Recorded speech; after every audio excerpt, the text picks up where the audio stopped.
the more familiar you are with poverty, the more leftist you are, I think.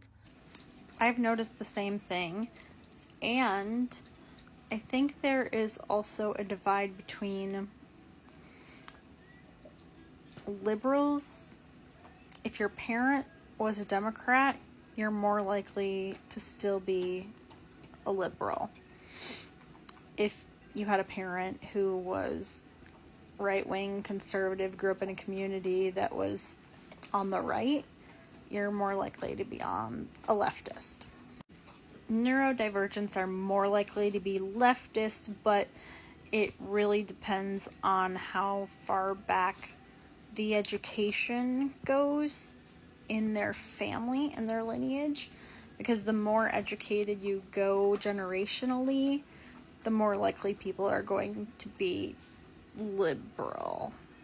Because the places that I see the biggest difference are related to upholding some white supremacy usually, which in modern day, the characteristics of it look a lot like narcissistic abuse, but it is baked into academic institutions and politics and nonprofits, with the chronic invalidation, the use of shame, the use of fear, the use of psychological abuse to get shit stuck up here.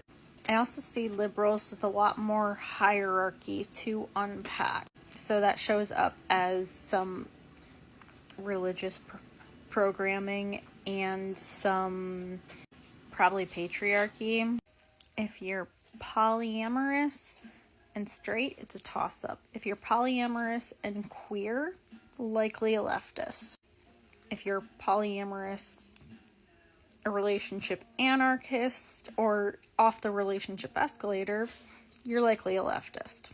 I also see some of the hierarchy play out in the parent relationships. So if somebody is child-free, they're more likely to be a leftist.